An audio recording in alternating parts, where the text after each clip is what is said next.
ನಮಸ್ಕಾರ ಸ್ನೇಹಿತರೆ, media hunter YouTube ಚಾನಲ್ಗೆ ಸ್ವಾಗತ. ಮಹಾಭಾರತದಲ್ಲಿ ಕುರುಕ್ಷೇತ್ರ ಯುದ್ಧ ಧರ್ಮ ಅಧರ್ಮಗಳ ಯುದ್ಧ ಮಾತ್ರವಲ್ಲ, ಅದು ಪ್ರತಿಷ್ಠೆಯ ಯುದ್ಧವಾಗಿತ್ತು. ಹಾಗಿದ್ರೆ ಕುರುಕ್ಷೇತ್ರ ಯುದ್ಧದ ನಂತರ ಪಾಂಡವರ ಆಡಳಿತ ಹೇಗಿತ್ತು ಮತ್ತು ಹಸ್ತಿನಾಪುರದ ಧೃತರಾಷ್ಟ್ರ ಹಾಗೂ ಗಾಂಧಾರಿ ಮತ್ತು ಕುಂತಿಯ ಅಂತ್ಯ ಹೇಗಾಯ್ತು, ಎಲ್ಲಾ ವಿಷಯವನ್ನ ಎಳೆಯಾಗಿ ಬಿಚ್ಚಿಡ್ತೀವಿ. ಅದಕ್ಕೂ ಮುನ್ನ ನಮ್ಮ ಯೂಟ್ಯೂಬ್ ಚಾನೆಲ್ ನ ಸಬ್ಸ್ಕ್ರೈಬ್ ಆಗಿಲ್ಲ ಅಂದ್ರೆ ಕೂಡಲೇ ಸಬ್ಸ್ಕ್ರೈಬ್ ಆಗಿ, ಹೊಸ ವಿಡಿಯೋ ನೋಟಿಫಿಕೇಶನ್ ಗಾಗಿ ಬೆಲ್ ಚಿಹ್ನೆ ಒತ್ತೋದನ್ನ ಮರಿಬೇಡಿ.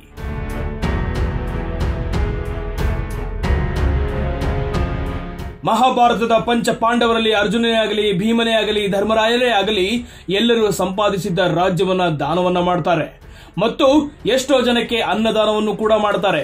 ಅಷ್ಟೇ ಅಲ್ಲ, ಪಾಂಡವರನ್ನ ದ್ವೇಷಿಸುವವರಿಗೆ ಕೆಲವೊಂದಷ್ಟು ರಾಜರುಗಳಿಗೆ ರಾಜ್ಯವನ್ನ ದಾನವನ್ನ ಮಾಡ್ತಾರೆ. ಇನ್ನು ವ್ಯಾಸರು ಎಲ್ಲರನ್ನು ಆಶೀರ್ವದಿಸಿ ಕಾಡಿಗೆ ಹಿಂದಿರುಗ್ತಾರೆ. ಅಷ್ಟೇ ಅಲ್ಲ, ಪಾಂಡವರು ಪ್ರಜೆಗಳಿಗೆ ಭೂದಾನ, ಗೋದಾನ, ವಸ್ತ್ರದಾನ, ಅನ್ನದಾನವನ್ನು ಕೂಡ ಮಾಡ್ತಾರೆ. ಪಾಂಡವರು ರಾಜ್ಯವನ್ನ ಸಂತೋಷದಿಂದ ಮತ್ತು ಧರ್ಮದಿಂದ ಆಡಳಿತವನ್ನು ನಡೆಸುತ್ತಾರೆ. ಎಲ್ಲರಿಂದಲೂ ಮೆಚ್ಚುಗೆಯನ್ನ ಪಡೆದ ಪಾಂಡವರು ಈ ರೀತಿಯ ಆಡಳಿತವನ್ನ ನೋಡಿ ಯುಧಿಷ್ಠರನ ಧರ್ಮರಾಯ ಎಂದು ಕರೆಯಲು ನಿಶ್ಚಯನ್ನ ಮಾಡ್ತಾರೆ.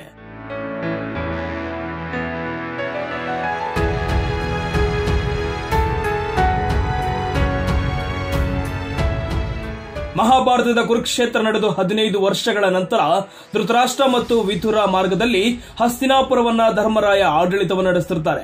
ಕುಂತಿ ಮತ್ತು ಗಾಂಧಾರಿ ಹಸ್ತಿನಾಪುರಕ್ಕೆ ರಾಜಮಾತೆಯರಾಗಿ ಇದ್ದರು. ಇನ್ನು ಧರ್ಮರಾಯ ಆಡಳಿತದಲ್ಲಿ ಧರ್ಮವು ಮೇಲುಗೈ ಸಾಧಿಸಿತ್ತು. ಇನ್ನು ಕುರುಕ್ಷೇತ್ರ ಯುದ್ಧದಲ್ಲಿ ತನ್ನ 101 ಮಕ್ಕಳನ್ನ ಕಳೆದುಕೊಂಡ ಧೃತರಾಷ್ಟ್ರ ಇನ್ನೋವಿಂದ ಹೊರಬರಲು ಸಾಧ್ಯವೇ ಆಗ್ತಿರಲಿಲ್ಲ. ಇನ್ನು ಧೃತರಾಷ್ಟ್ರ ಧರ್ಮರಾಯನ ಸಾರಥ್ಯದಲ್ಲಿ ಹಸ್ತಿನಾಪುರ ಕ್ಷೇಮದಲ್ಲಿರುವುದನ್ನು ಅರಿತು ಇನ್ನು ಧೃತರಾಷ್ಟ್ರ ಸನ್ಯಾಸತ್ವವನ್ನ ತೆಗೆದುಕೊಳ್ಳಲು ಮುಂದಾಗ್ತಾರೆ ಮತ್ತು ಕಾಡಿನ ಜೀವನವನ್ನು ನಡೆಸಲು ಸಿದ್ಧರಾಗ್ತಾರೆ. ಇವರಷ್ಟೇ ಅಲ್ಲ, ಕುಂತಿ, ಗಾಂಧಾರಿ, ಸಂಜಯ, ವಿದುರ ಕೂಡ ಹೋಗಲು ಮುಂದಾಗ್ತಾರೆ. ಆದರೆ ಇದನ್ನ ತಡೆಯಲು ಧರ್ಮರಾಯಂದಾಗಲಿ ಯಾರಿಂದಲೂ ಸಾಧ್ಯವಾಗಲಿಲ್ಲ. ಎಲ್ಲವನ್ನ ಅರಿತಿದ್ದ ವ್ಯಾಸರು ಧರ್ಮರಾಯರಿಗೆ ಹೀಗೆ ಹೇಳ್ತಾರೆ: ಪೂಜ್ಯರ ಮಾತಿಗೆ ಸಮ್ಮತಿ ಕೊಡು, ಅದು ಪೂಜ್ಯರಿಗೆ ನೀಡುವ ಗೌರವ, ಆಗಲೇ ಅವರಿಗೆ ನೆಮ್ಮದಿ ಸಿಗುತ್ತೆ ಅಂತ ಹೇಳಿ ಧರ್ಮರಾಯರನ್ನ ವ್ಯಾಸರು ಒಪ್ಪಿಸ್ತಾರೆ.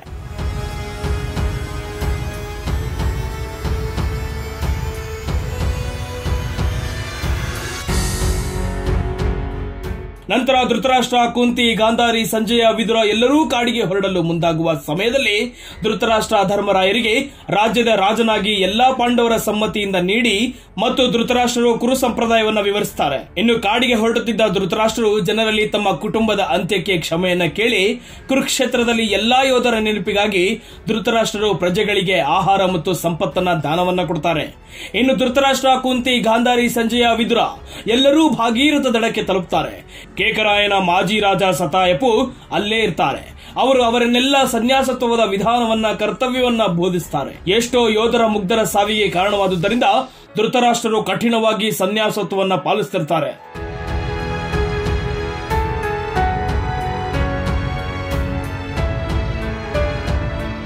ಇನ್ನು ಅದೇ ಆಶ್ರಮದಲ್ಲಿ ಧೃತರಾಷ್ಟ್ರರು ಕೆಲವು ವರ್ಷಗಳ ಅಲ್ಲೇ ಇರ್ತಾರೆ. ಇನ್ನು ಧೃತರಾಷ್ಟ್ರ ಕಠಿಣದ ಸನ್ಯಾಸತ್ವವನ್ನು ನೋಡಿ ನಾರದರೇ ಧರೆಗೆ ಬರ್ತಾರೆ.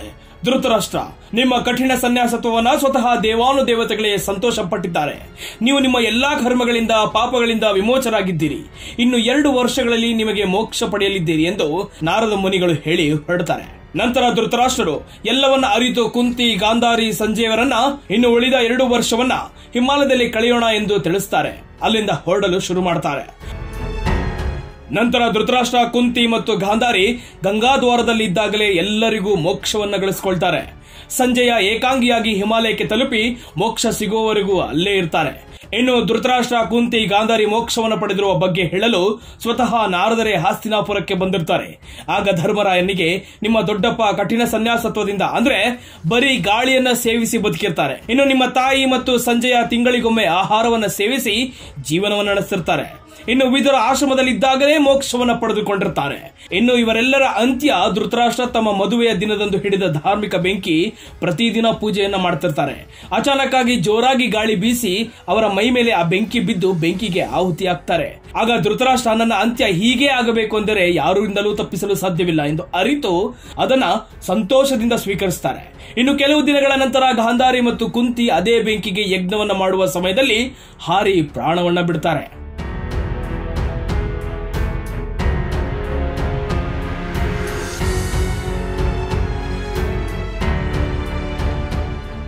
ನೋಡಿದ್ರಲ್ಲ ಸ್ನೇಹಿತರೆ, ಹಸ್ತಿನಾಪುರದ ಧೃತರಾಷ್ಟ್ರ, ಗಾಂಧಾರಿ ಹಾಗೂ ಕುಂತಿ ಅಂತ್ಯ ಹೇಗಾಯ್ತು ಅನ್ನೋದನ್ನ ತಿಳಿದುಕೊಂಡ್ರಿ, ಹಾಗೂ ಪಾಂಡವರ ಆಡಳಿತ ಹೇಗಿತ್ತು ಅನ್ನೋದನ್ನು ಕೂಡ ತಿಳ್ಕೊಂಡ್ರಿ. ಈ ವಿಡಿಯೋ ಇಷ್ಟವಾದಲ್ಲಿ ಲೈಕ್ ಮಾಡಿ, ಶೇರ್ ಮಾಡಿ, ಕಮೆಂಟ್ ಮಾಡೋದನ್ನ ಮರಿಬೇಡಿ. ಧನ್ಯವಾದ.